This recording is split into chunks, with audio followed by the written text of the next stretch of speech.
O talento é, muito provavelmente, a desculpa mais perigosa que já inventaram para justificar o fracasso de quem teve medo de tentar.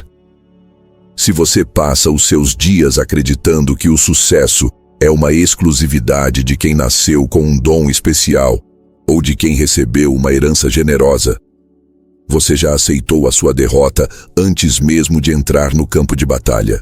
É um soco no estômago perceber que o mundo está absolutamente lotado de pessoas brilhantes que não conquistaram nada, enquanto indivíduos com metade da capacidade intelectual delas estão ocupando o topo.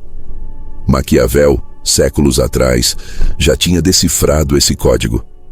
Ele nos apresentou dois conceitos que se chocam como placas tectônicas na construção de qualquer destino: a fortuna e a virtude. A fortuna representa a sorte, o acaso, as cartas que a vida te deu, o dinheiro que caiu no seu colo ou aquele talento natural que parece ter vindo de fábrica. Já a virtude não tem nada a ver com ser uma pessoa boazinha ou moralista. Ela é a força de vontade bruta, a inteligência estratégica e, acima de tudo, a atitude de quem não se deixa governar pelas circunstâncias. O paradoxo que ninguém te conta é que ter muitos recursos pode ser a sua maior maldição, enquanto não ter nada pode ser o combustível para a sua maior vitória. Quando você nasce com um talento fora da curva ou com uma conta bancária recheada, a tendência natural é que você se torne alguém passivo. Você se encosta na facilidade. É como se você estivesse navegando em um rio calmo, deixando a correnteza te levar. Maquiavel dizia que a fortuna é como um desses rios impetuosos que, quando transbordam, destroem tudo o que encontram pelo caminho. Se você não construiu barragens, se você não tem a virtude para agir enquanto o tempo está bom, você será varrido quando a tempestade chegar. O talento sem atitude é apenas um recurso estático, algo que brilha na prateleira, mas que não tem utilidade prática na hora do aperto. Milhões de pessoas hoje em dia se sentem injustiçadas porque acreditam que o mundo lhes deve algo apenas por serem inteligentes. Elas esperam que o reconhecimento bata à porta, que o dinheiro apareça por mérito intelectual. Mas a vida não recompensa o potencial. A vida recompensa a execução. A atitude é o que transforma o potencial em realidade. Sem ela, você é apenas mais um gênio frustrado bebendo em um bar e reclamando que o sistema é injusto, enquanto alguém com 10% do seu conhecimento está lá fora construindo um império com as próprias mãos. O que realmente define quem vence e quem perde não é o ponto de partida, mas a disposição de lutar contra o acaso. Imagine que a fortuna te entregue um terreno fértil, mas você, por excesso de confiança no seu talento, decide não plantar nada, acreditando que a terra dará frutos sozinha. No final da estação, você passará fome. Agora, imagine alguém que recebeu um terreno seco, pedregoso e hostil, mas que possui uma virtude inabalável. Essa pessoa vai carregar água de longe, vai remover pedra por pedra, vai insistir dia após dia. No final, ela terá uma colheita, enquanto o talentoso preguiçoso não terá nada. É por isso que Maquiavel insistia que o líder, o homem de ação, deve estar sempre preparado para o pior cenário. A atitude é a construção dessa barragem. É a disciplina de acordar e fazer o que precisa ser feito, independentemente de você estar inspirado ou não. O talento é volátil, ele falha, ele entra em crise criativa.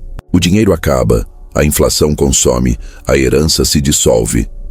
Mas a atitude de quem sabe se adaptar, de quem tem a garra para recomeçar do zero 1000 vezes se for preciso, é um ativo que ninguém consegue confiscar. Vivemos em uma era que idolatra o dom, mas esquece que o dom é apenas a semente. Uma semente de carvalho jogada no concreto nunca será uma árvore, mas uma semente comum em solo preparado e bem cuidado pode se tornar um gigante. A verdade nua e crua é que a maioria das pessoas usa a falta de talento ou a falta de dinheiro como uma muleta psicológica para não admitir a própria covardia. É muito mais fácil dizer eu não tive oportunidade do que dizer eu não tive a atitude de buscar a oportunidade. Maquiavel nos provoca a sermos predadores do nosso próprio destino. Ele sugere que a fortuna é mulher e que, se você deseja dominá-la, precisa agir com energia e ousadia e não com passividade e delicadeza. Em termos modernos, isso significa que você não pede licença para o sucesso. Você não espera as condições perfeitas, porque as condições perfeitas não existem. 100% das vezes, quem espera o momento ideal acaba assistindo quem teve atitude passar na frente, mesmo começando de um lugar muito pior. A profundidade desse argumento está no fato de que a atitude molda a sua percepção da realidade. Quando você confia apenas no talento, qualquer obstáculo parece um erro do universo, uma ofensa pessoal à sua inteligência. Quando você vive pela atitude, o obstáculo é apenas um componente do jogo. Você para de se perguntar, por que isso aconteceu comigo? E começa a perguntar, como eu uso isso a meu favor? Isso é a virtude em sua forma mais pura. É a capacidade de olhar para a escassez e enxergar uma vantagem estratégica. Se você não tem dinheiro, você é obrigado a ser mais criativo. Se você não tem o talento natural, você é obrigado a ser mais dedicado. No longo prazo, a disciplina e a criatividade forjadas na necessidade sempre vencem a facilidade que o talento proporciona. O talento é um mestre preguiçoso, mas a necessidade é uma professora implacável que cria vencedores inabaláveis. Não se engane, a inteligência é uma ferramenta maravilhosa, mas ela, sem ação, é como um carro de luxo sem combustível. Você pode admirar o design, sentar nos bancos de couro e ostentar o painel, mas você não sairá do lugar. A atitude é o fogo que queima dentro do motor. É o que faz o indivíduo comum se levantar às 5 da manhã para estudar enquanto o talentoso ainda dorme. É o que faz o empreendedor bater na 100ª porta após ouvir 99 negativas. A história humana não foi escrita pelos que tinham os melhores recursos, mas pelos que tiveram a maior resiliência e a postura mais agressiva diante dos desafios. Maquiavel não estava pregando a maldade, ele estava pregando o realismo. O realismo de que o mundo é um lugar competitivo e que a sua bondade ou o seu brilho interno não significam nada se você não tiver a força para projetar isso no mundo externo. Ao final do dia, a pergunta que fica não é o quanto você tem no banco ou o quanto o seu QI marca em um teste. A pergunta é: o que você faz quando a fortuna vira as costas para você? Se a sua resposta depende de fatores externos, você é um escravo das circunstâncias. Se a sua resposta depende da sua mentalidade e da sua postura física e mental, você é um soberano. A atitude é a única coisa que realmente te pertence, porque ela nasce do seu íntimo, da sua decisão consciente de não aceitar um papel secundário na sua própria vida. É essa firmeza que separa os que apenas existem dos que realmente deixam uma marca na história. É essa vibração de certeza que faz com que as pessoas parem para te ouvir, mesmo que você não tenha um título de nobreza ou um diploma de uma universidade de elite pendurado na parede. Essa transformação começa de dentro para fora, mas ela só se valida quando se torna visível para os outros. O mundo não consegue ver o que você pensa, mas ele reage instantaneamente ao modo como você se posiciona fisicamente e verbalmente diante dele. E é exatamente aqui que a teoria se torna prática e a postura mental se transforma em algo muito mais tangível e intimidante. Se o talento e o dinheiro não são as métricas reais de quem manda no jogo, como é que indivíduos que parecem ter menos conseguem dobrar gigantes e fazer com que todos ao redor recuem em sinal de reverência? Existe algo de profundamente perturbador no encontro entre um elefante e um leão na savana africana.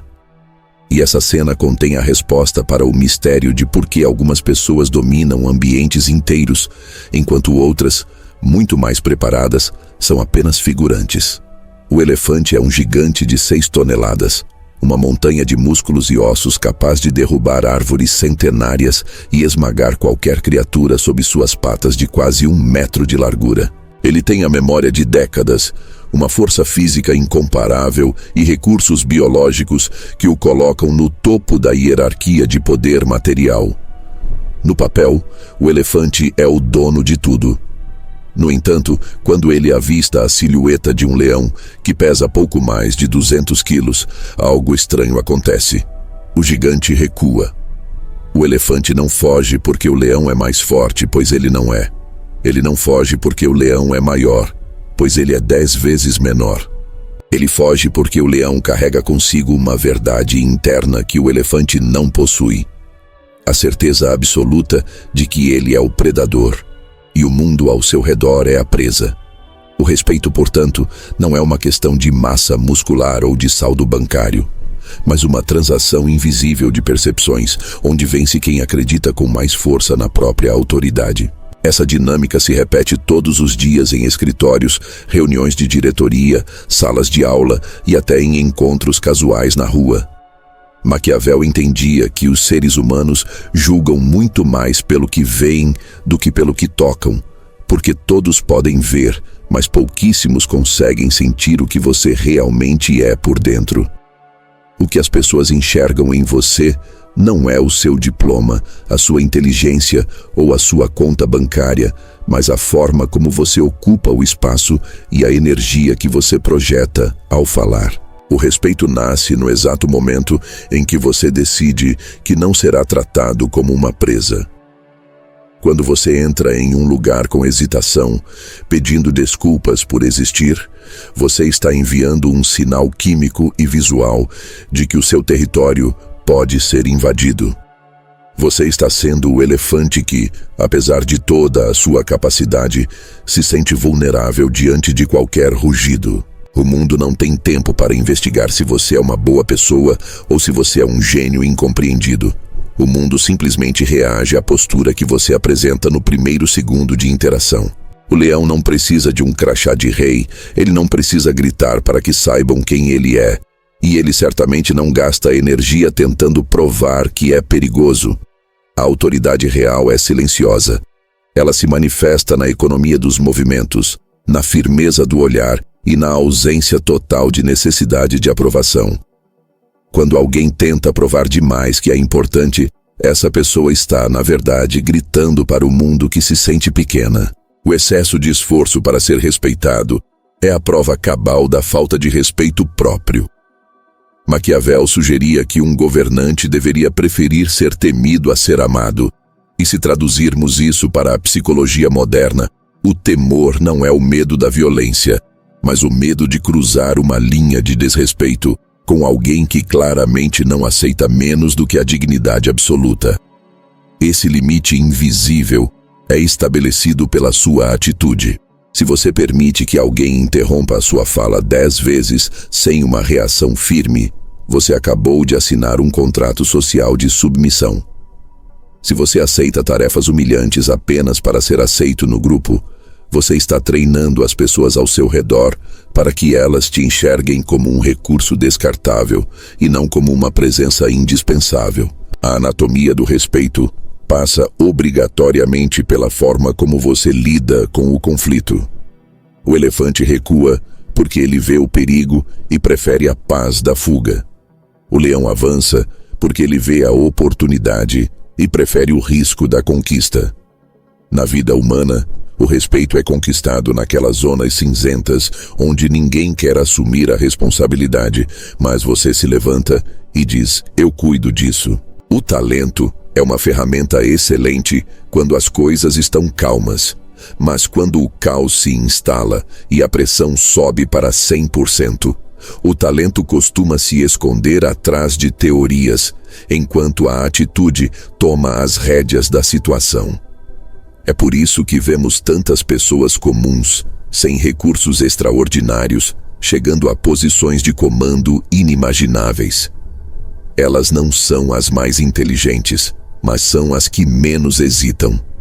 Elas entenderam que a dúvida é o cheiro do sangue para os predadores sociais. Se você demonstra 1 milímetro de insegurança sobre o seu próprio valor, haverá sempre alguém pronto para ocupar o espaço que você deixou vazio. Muitas vezes, a inteligência funciona contra nós nesse aspecto. Pessoas muito inteligentes têm a tendência de calcular todas as 10.000 possibilidades de algo dar errado. Elas analisam o peso do elefante, a força da presa, a distância da manada e chegam à conclusão lógica de que é melhor não arriscar. O leão, em sua simplicidade mental, foca apenas em um objetivo. Essa falta de ruído interno é o que gera a autoridade. Quando você fala com alguém que tem certeza absoluta do que está dizendo, você tende a segui-lo, mesmo que ele esteja errado. A convicção é contagiosa. O respeito é, em última análise, uma forma de rendição da vontade do outro diante da sua força de presença. Se você não está disposto a projetar essa força, você será sempre o gigante que se assusta com a própria sombra. É uma tragédia ver indivíduos com capacidades mentais brilhantes sendo liderados por pessoas medíocres, simplesmente porque o medíocre teve a atitude de ocupar o trono, enquanto o brilhante estava ocupado demais, se questionando se era bom o suficiente. Precisamos falar também sobre a linguagem corporal, que é a base física dessa anatomia. Não se trata de truques de poder ou de imitar gestos de filmes, mas de um alinhamento entre o que você sente e como seu corpo se comporta. Um leão nunca se encolhe. Ele se expande. Ele observa. Ele espera o tempo que for necessário. Se você vive com os ombros curvados, olhando para o chão e falando baixo, você está comunicando ao sistema nervoso de todos ao seu redor que você é uma presa fácil. Você pode ter $1 milhão no bolso, mas se a sua postura é de escassez, as pessoas vão te tratar com desdém. O mundo reage à embalagem antes de conhecer o conteúdo. Maquiavel dizia que as aparências são a primeira linha de defesa de um homem de poder. Se a sua aparência exala confiança e autocontrole, 90% das suas batalhas serão vencidas sem que você precise dizer uma única palavra.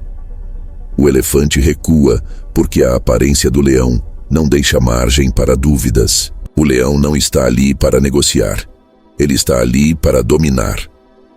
Essa postura não nasce da arrogância, mas de uma profunda aceitação de quem você é e do que você veio buscar. A arrogância é o disfarce de quem tem medo. A atitude é a armadura de quem tem propósito. Quando você entende que o seu tempo é valioso e que o seu respeito não é negociável, o seu comportamento muda naturalmente. Você para de rir de piadas sem graça apenas para agradar. Você começa a dizer não para pedidos que drenam a sua energia. Você para de se explicar o tempo todo, porque quem tem autoridade não precisa dar justificativas detalhadas para cada passo que dá. Esse é o efeito leão na prática. É a transição de um estado onde você busca o reconhecimento do mundo para um estado onde o mundo reconhece que você não precisa da aprovação dele. E quando o mundo percebe que não pode te controlar através da validação, ele não tem outra escolha a não ser te respeitar. Essa dinâmica de poder é implacável e não aceita vácuos. Ou você define como será tratado, ou os outros definirão por você. E a definição deles geralmente será baseada na utilidade que você pode oferecer aos interesses alheios. Se o elefante soubesse a força que tem, o leão jamais se aproximaria. Mas o elefante não sabe. Ele vive em uma ilusão de fragilidade, apesar de sua grandeza. Quantos de nós vivemos exatamente assim? Somos gigantes cercados de diplomas, experiências e talentos, mas recuamos diante de qualquer desafio que exija uma postura mais firme. O problema nunca foi a falta de força física ou intelectual, mas a ausência dessa chama interna que diz: este lugar me pertence. Se você não assumir a sua própria grandeza, passará a vida fugindo de sombras que são muito menores do que você. Mas se o respeito nasce dessa projeção de poder e de uma mente que não aceita ser presa, o que acontece quando alguém decide deliberadamente se esconder atrás de suas feridas e fraquezas para não ter que enfrentar o peso de ser um leão? O estigma da vítima talentosa e a prisão da comparação. Existe uma amargura silenciosa que corrói a alma de quem se acha bom demais para o mundo, mas não tem a coragem necessária para provar isso na prática. É uma doença moderna que podemos chamar de estigma da vítima talentosa. Você certamente conhece alguém assim, ou talvez essa pessoa seja você. Alguém que carrega um intelecto acima da média, que domina teorias complexas e que possui habilidades que deveriam, em tese, garantir o topo da pirâmide, mas que passa a vida estagnado em uma mediocridade confortável. Essas pessoas usam o próprio talento como uma armadura para se proteger da realidade. Elas acreditam que, por serem especiais, o mundo deveria estender um tapete vermelho para a sua passagem. Quando isso não acontece, e raramente acontece, elas se recolhem em um casulo de ressentimento, culpando o sistema, a falta de contatos ou a má sorte.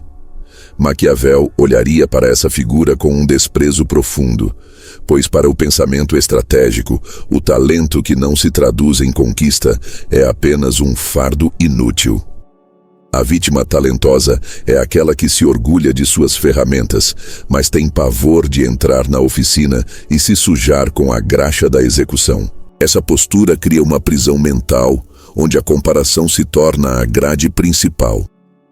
Quando você se vê como alguém talentoso, mas sem atitude, a sua única ocupação passa a ser observar o sucesso alheio com um olhar carregado de cinismo. Você olha para o vizinho que prosperou, para o colega de escola que construiu um negócio do zero, ou para o influenciador que domina as redes, e a sua primeira reação é desmerecer o esforço deles. Você diz a si mesmo que eles tiveram sorte, que eles são superficiais, ou que eles só chegaram lá porque se venderam ao sistema. Essa é a armadilha final da comparação. Você mede o seu potencial interno contra o resultado externo do outro. É um jogo desonesto onde você sempre sai perdendo, porque enquanto você gasta energia mental justificando por que o outro não merece o que tem, você deixa de usar essa mesma energia para construir o seu próprio caminho. A comparação transforma o seu talento em uma fonte de dor, em vez de ser uma fonte de poder. Você se torna um juiz da vida alheia para não ter que ser o executor da sua própria história. A verdade nua e crua é que a maioria das pessoas prefere o papel de vítima porque ele é seguro. Ser uma vítima talentosa te dá o direito de reclamar sem precisar se arriscar. Se você tentar e falhar, o seu ego será ferido. E para quem vive da imagem de ser inteligente, a falha é um golpe insuportável. Por isso, é muito mais cômodo permanecer na arquibancada da vida, fazendo análises técnicas sobre como os jogadores deveriam atuar, do que calçar as chuteiras e enfrentar o julgamento do público. Maquiavel ensinava que o príncipe não deve temer o erro, mas sim a paralisia. No entanto, a prisão da comparação gera exatamente isso, um estado de congelamento. Você olha para quem está no nível 1000, enquanto você ainda está no nível 2, e a distância parece tão vasta que você decide que nem vale a pena dar o primeiro passo. Você esquece que a atitude não é sobre alcançar o topo em um salto único, mas sobre a disposição de ser ridicularizado, de errar e de ser pequeno até que a sua consistência te torne grande. Precisamos falar sobre como o ambiente digital potencializou essa prisão. Hoje, somos bombardeados por 10.000 imagens de sucesso por dia, e cada uma delas atua como um prego na cela da vítima talentosa. Você vê pessoas com menos estudo do que você ganhando em um mês o que você leva 2 anos para conquistar, e o seu intelecto grita que aquilo é injusto. Mas a justiça do mundo real não liga para o seu currículo. Ela liga para a sua capacidade de resolver problemas e de se posicionar com firmeza.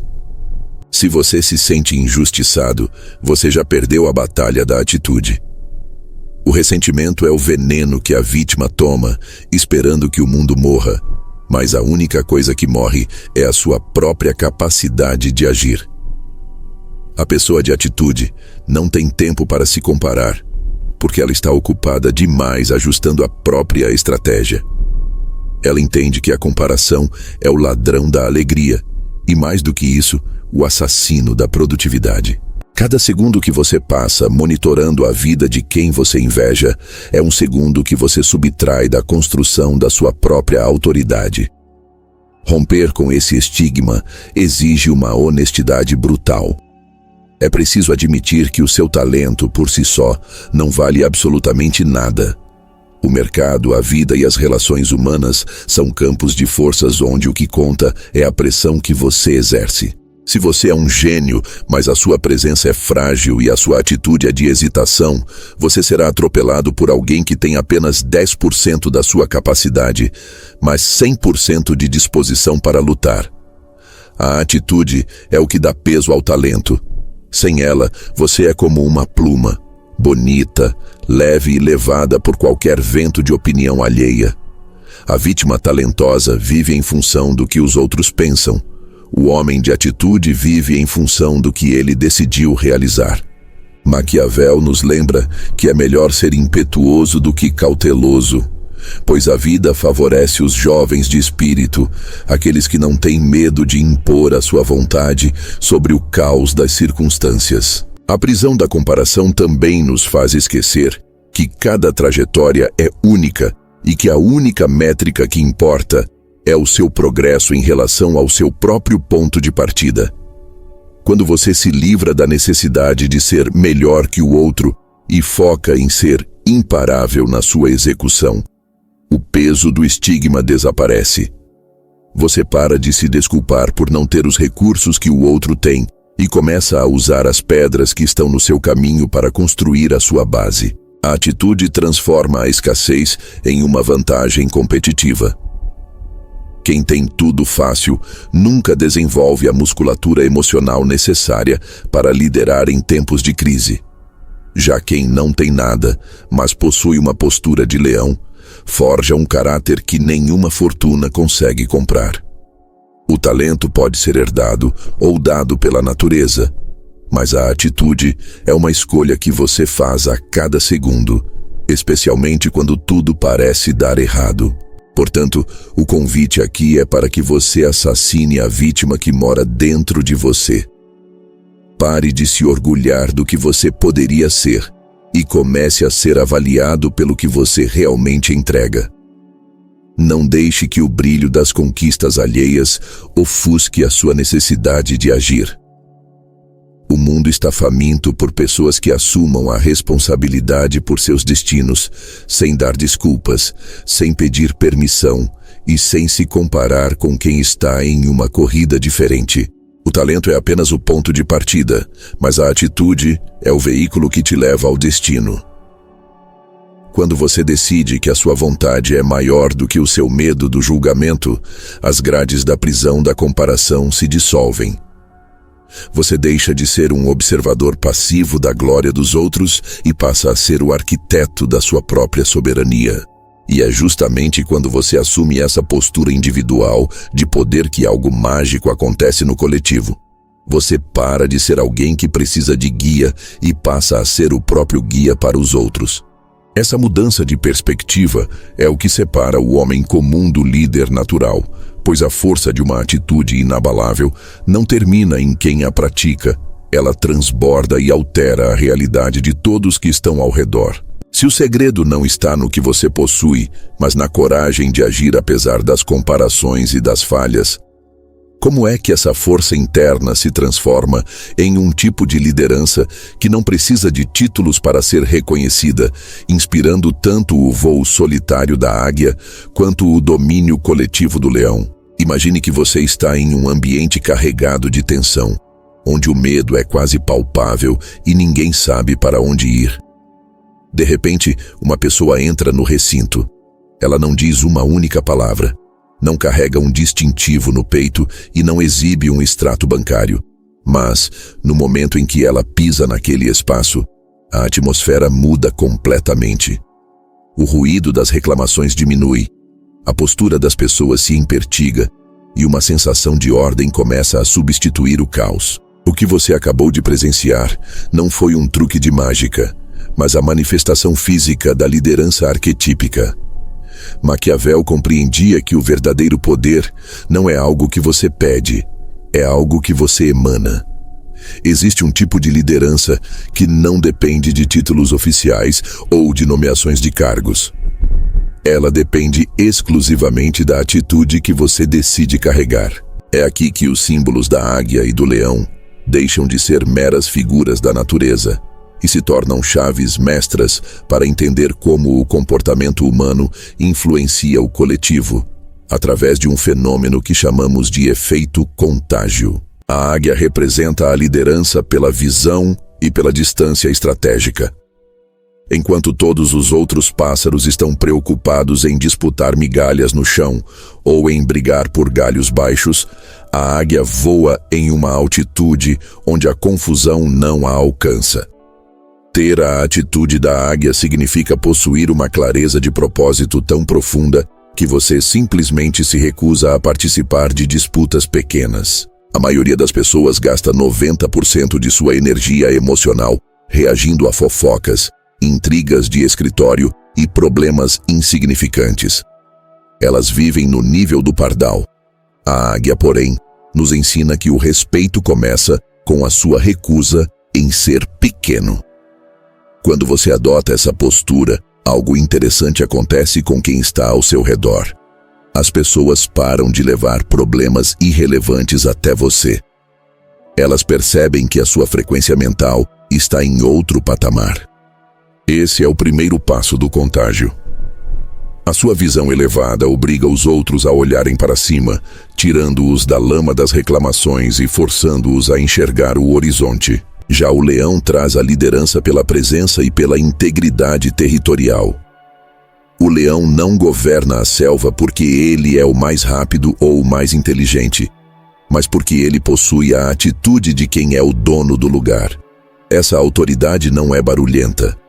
O rugido do leão é um último recurso. A maior parte do tempo, sua liderança é exercida pelo olhar e pela forma como ele caminha. No mundo humano, isso se traduz na pessoa que mantém a calma absoluta quando o teto está caindo. A atitude do leão é a âncora do grupo. Quando todos estão desesperados, o indivíduo que mantém a postura ereta e a voz firme se torna o líder imediato da situação, independentemente de quem tem o maior salário na sala. Maquiavel dizia que o príncipe deve saber agir como o leão para assustar os lobos. Isso significa que a sua atitude serve como um escudo invisível para aqueles que estão sob a sua influência. Quando você decide ser o leão da sua própria vida, você para de pedir permissão para liderar e simplesmente assume a responsabilidade pelos resultados. O efeito contágio é a ferramenta mais poderosa desse tipo de atitude. Os seres humanos são animais sociais dotados de neurônios espelho, o que significa que nós subconscientemente imitamos o estado emocional de quem possui a maior certeza na sala. Se você entra em um projeto com dúvida, a sua equipe terá medo. Se você entra em uma negociação com insegurança, o seu cliente terá desconfiança. No entanto, se você carrega a certeza inabalável de que o caminho é por ali, as pessoas vão te seguir, muitas vezes sem nem saber o porquê. A confiança é uma substância altamente volátil e contagiosa. Uma única pessoa com uma atitude de leão pode transformar um exército de covardes em uma tropa de elite. Isso acontece porque a sua atitude dá aos outros a permissão para que eles também sejam corajosos. Você se torna o padrão de referência. O líder arquetípico não carrega as pessoas nas costas. Ele desperta o gigante que estava dormindo dentro de cada uma delas, apenas pelo exemplo de sua própria postura. No entanto, é preciso fazer uma distinção crítica aqui entre o líder de essência e o líder de palco. Vivemos em uma época saturada de pessoas que tentam performar uma autoridade que não possuem. Elas gritam, gesticulam e tentam intimidar os outros para compensar um vazio interno. Maquiavel sabia que esse tipo de poder é frágil e desmorona na primeira crise real. A atitude que realmente contagia é aquela que vem de uma convicção interna, não de um roteiro decorado. O leão não finge ser leão. Ele é o leão 100% do tempo, mesmo quando está dormindo. A águia não faz esforço para voar alto. É a sua natureza buscar as correntes de ar superiores. Quando a sua atitude é genuína, ela não drena a sua energia, ela a multiplica. As pessoas sentem quando a sua autoridade é uma máscara e quando ela é a sua pele. O respeito genuíno só é concedido a quem é coerente entre o que pensa, o que fala e como se comporta fisicamente diante do mundo. Esse contágio se manifesta nos pequenos detalhes do cotidiano. Em uma família, o pai ou a mãe que mantém a dignidade e a esperança diante de uma dificuldade financeira protege a saúde mental dos filhos muito mais do que qualquer palestra sobre resiliência. Em uma empresa, o gestor que é o primeiro a chegar e o último a se abalar com uma meta perdida cria uma cultura de persistência que nenhum bônus em dinheiro conseguiria comprar. A liderança arquetípica é, em última instância, um serviço que você presta ao mundo. Você decide carregar o peso da certeza para que os outros possam encontrar o seu próprio equilíbrio. É uma responsabilidade pesada, mas é o único caminho para quem deseja deixar de ser um passageiro e passar a ser o comandante da própria jornada. Você para de ser uma vítima das circunstâncias e passa a ser o arquiteto do ambiente. Muitos acreditam que para liderar é preciso ter milhões de seguidores nas redes sociais ou uma conta bancária com 7 dígitos, mas a verdade é que a liderança começa no espelho. Se você não consegue liderar a si mesmo, se não consegue dominar os seus próprios impulsos e manter a sua própria postura quando ninguém está olhando, você nunca conseguirá contagiar ninguém. A atitude é um músculo que se exercita na solidão. A águia voa sozinha por muito tempo antes de ser vista como um símbolo de poder. O leão treina sua caça no silêncio da noite. A força que você projeta para o mundo é apenas o reflexo da ordem que você estabeleceu dentro de si mesmo. Quando a sua mente está em paz e a sua vontade está afiada como uma lâmina, a sua simples presença se torna uma ordem silenciosa que o mundo se sente inclinado a obedecer. É fascinante observar como indivíduos que entenderam esse princípio conseguem dobrar a realidade ao seu redor. Eles não lutam contra as pessoas, eles mudam a frequência da interação. Eles não imploram por espaço, eles ocupam o espaço com tamanha naturalidade que ninguém ousa questionar o seu direito de estar ali. Esse é o segredo dos grandes líderes da história. Eles não mudaram o mundo pedindo por favor. Eles mudaram o mundo sendo o epicentro de uma nova atitude. Eles foram o leão que rugiu quando todos estavam calados e a águia que viu a saída quando todos estavam cegos pela névoa. O efeito contágio garantiu que a visão e a coragem de um único homem ou mulher se transformassem no destino de milhares. A atitude, portanto, é a linguagem universal do poder. Mas se essa liderança arquetípica é algo que qualquer um pode emanar, e se ela tem o poder de transformar ovelhas em guerreiros e caos em ordem apenas pela força da presença, de onde vem a matéria-prima para sustentar essa postura dia após dia, sem vacilar? Se a atitude é o motor que move o mundo, como é que nós construímos a engenharia interna necessária para que esse motor nunca pare de funcionar, transformando a nossa própria identidade em uma arma imbatível que sustenta essa luz mesmo nas noites mais escuras? Tudo o que discutimos até agora, desde a queda do mito do talento até a postura inabalável do leão diante do gigante, converge para uma verdade que a maioria das pessoas passa a vida inteira tentando ignorar. O mundo não te dá o que você deseja, ele te dá o que você é. Se você sente que a sua vida está estagnada, que o respeito não chega e que as oportunidades parecem fugir de você, o problema não está no mercado, no governo ou na sua sorte. O problema está na engenharia da sua identidade. Nós somos arquitetos de nós mesmos, mas a maioria de nós está tentando construir um império usando tijolos de areia e plantas de papel molhado. Maquiavel nos ensinou que a virtude não é algo com que você nasce e pronto, mas algo que você forja através da disciplina, da observação e de uma vontade implacável de não ser um joguete nas mãos do acaso. Para mudar o seu destino, você precisa primeiro mudar a narrativa que roda na sua cabeça 24 horas por dia, 7 dias por semana. A engenharia da identidade começa com uma auditoria bruta e honesta do que você consome. 99% das pessoas estão com a mente intoxicada por lixo informacional, por conversas medíocres e por crenças de escassez que foram plantadas por pais, professores e amigos que também nunca saíram do lugar. Se você quer ter a atitude de um rei, você não pode continuar alimentando a sua mente com a dieta de um servo. Reprogramar a identidade significa selecionar a dedo cada livro, cada vídeo, cada conversa e cada pensamento que você permite que entre no seu sistema. É como se você estivesse construindo uma fortaleza mental, onde apenas a excelência e a força têm permissão de entrada. Milhares de indivíduos passam o dia reclamando, mas não dedicam 10 minutos para ler uma biografia de alguém que mudou a história.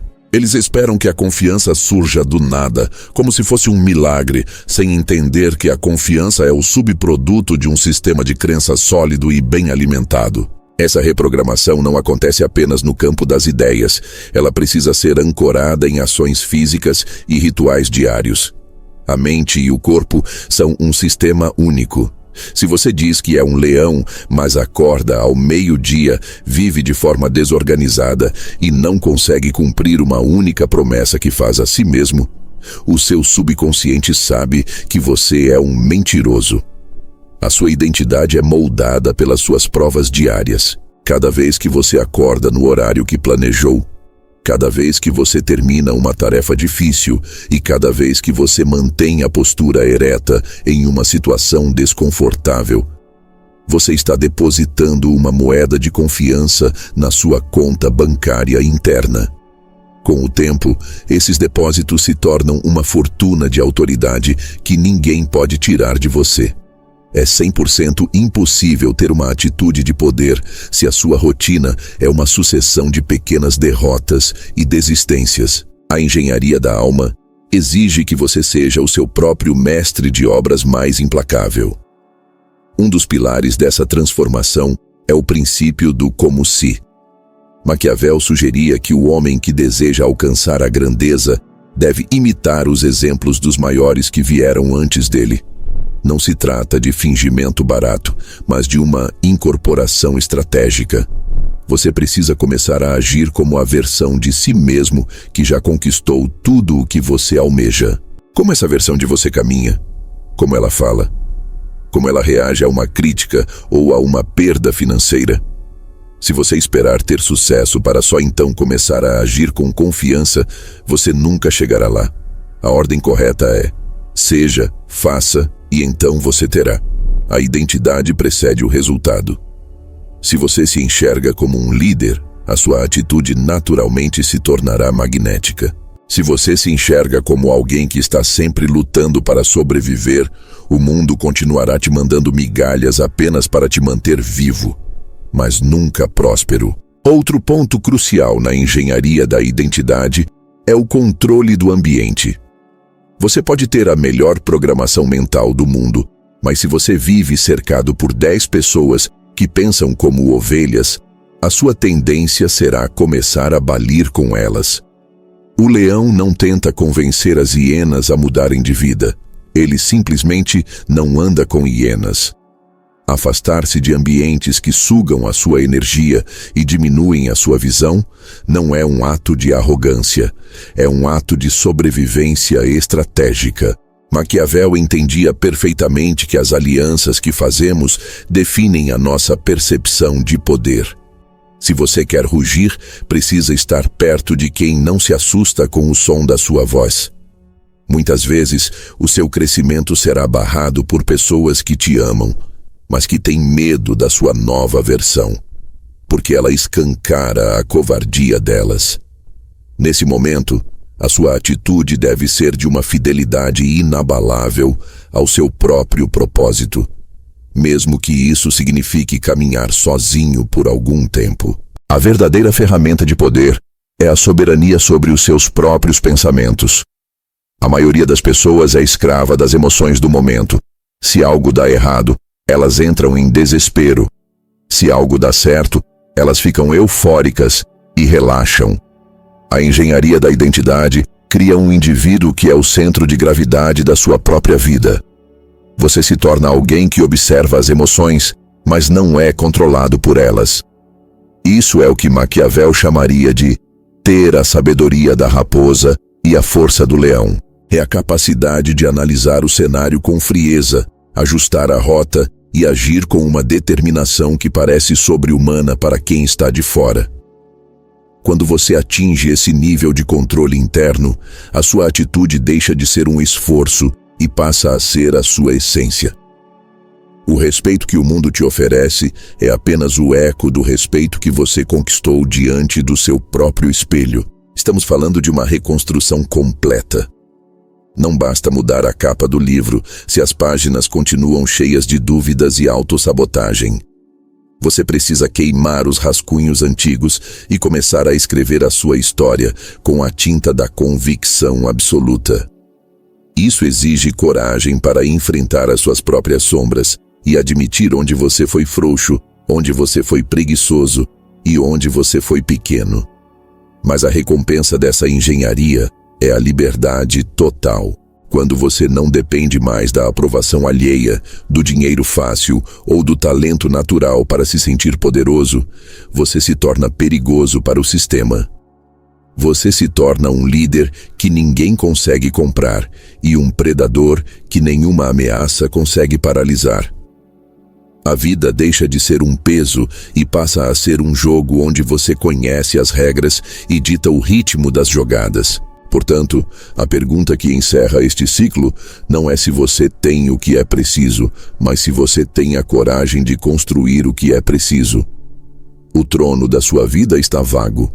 Ele não pertence ao mais inteligente nem ao mais rico, mas àquele que tiver a atitude de se sentar nele e a força de espírito para nunca mais pedir desculpas por sua própria grandeza. Se você chegou até aqui, você já não é mais o mesmo de quando o vídeo começou. A semente foi plantada, mas a colheita depende do seu rugido a partir de agora. Se este conteúdo realmente mexeu com as suas bases e te fez enxergar que a atitude vale muito mais do que qualquer recurso externo, não saia daqui sem deixar o seu sinal. Clique no botão de gostei para que essa mensagem chegue a mais leões perdidos por aí e se inscreva no canal para não perder as próximas lições de poder e estratégia. Comente aqui embaixo qual é a primeira crença que você vai derrubar hoje para reprogramar a sua identidade. E não pare por aqui. Assista aos outros vídeos do canal que estão aparecendo agora na tela, porque cada um deles é um tijolo a mais na construção da sua fortaleza mental. O mundo está esperando o seu próximo passo. Até o topo.